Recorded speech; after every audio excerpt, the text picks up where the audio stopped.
آیت 255 خوبصورت نام آیت الکرسی۔ توحید باری تعالیٰ کا خزانہ۔ اللہ لا الہ الا هو الحی القیوم، اللہ تعالیٰ ہی معبود برحق ہے، جس کے سوا کوئی معبود نہیں، جو زندہ اور سب کا تھامنے والا ہے، جسے نہ اونگ آتی ہے نہ نیند، اس کی ملکیت میں زمین اور آسمان کی تمام چیزیں ہیں۔ کون ہے جو اس کی اجازت کے بغیر اس کے سامنے شفاعت کر سکے؟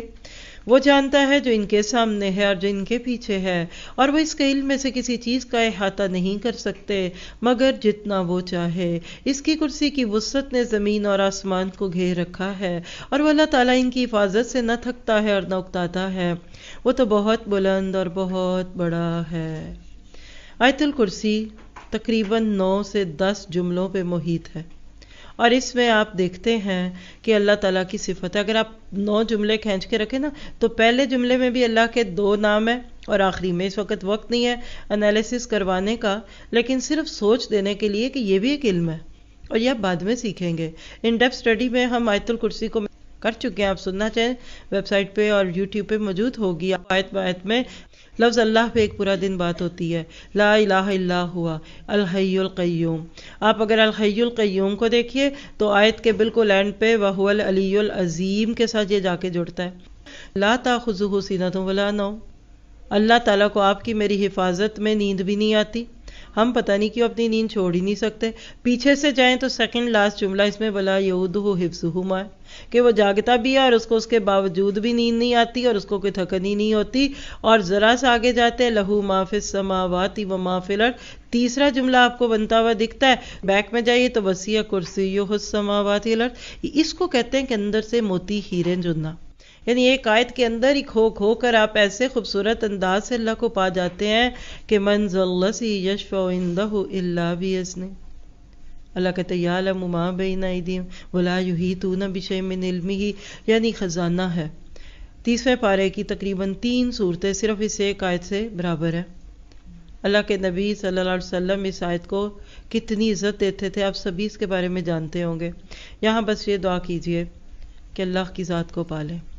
یاد رکھیے جس نے اللہ کو پا لیا نا، اس کے لیے قرض دینا، قرض حسنہ دینا، اللہ کے رستے میں کھپنا اور اپنی اولادوں کو نظر تبرک کے طور پر اللہ کے نام پہ وقف کر دینا کوئی مشکل نہیں ہے۔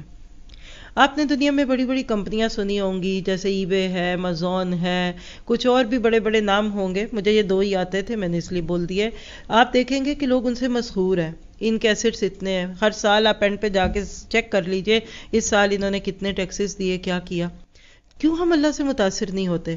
اب آپ سے اگر ایمیزون کمپنی کا بڑا کچھ مانگے یا آپ کو کچھ آفر کرے تو آپ کیا کریں گے؟ آپ کے ہسبینڈ کو جاب آفر ہو جائے تو جب یہی سب کچھ ہمیں اللہ کے راستے میں آفر ہوتا ہے، ٹائم ہی نہیں ہے، کمر دکھتی ہے، پاؤں میں درد ہے، گھر میں چھوٹے چھوٹے بچے ہیں، گھر میں بوڑھے بوڑھے بزرگ ہیں، اور جاب بھی تو کرنی ہے۔ نہیں میں نہیں آ سکتی، میں جاب کرتی ہوں، یعنی زبان بند ہو جاتی ہے لفظ جاب سن کے کہ اب توبہ توبہ استغفر، معاف کیجئے ہم نے آپ سے کیا کہہ دیا۔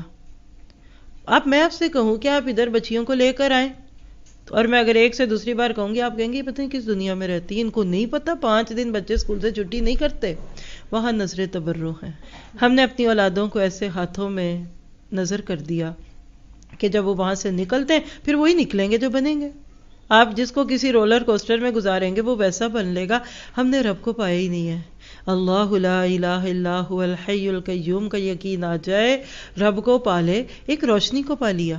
جس نے رب کی اصل قدر پالی، جس کو رب کے وجود کا احساس ہو گیا، وہ کبھی بھٹکتا نہیں ہے، وہ چلتا ہی جاتا ہے یہاں تک کہ سبیل الجنہ سے گزرتا ہوا جنت میں پہنچ جاتا ہے۔ اس کے برعکس جو شخص انفاق کی قیمت دیے بغیر اللہ کو اختیار کرتا ہے، وہ ہمیشہ اندھیروں میں رہتا ہے جہاں شیطان اسے بہکا کر ایسے راستوں پر چلاتا ہے جس کی آخری منزل جہنم کے سوا اور کچھ نہیں۔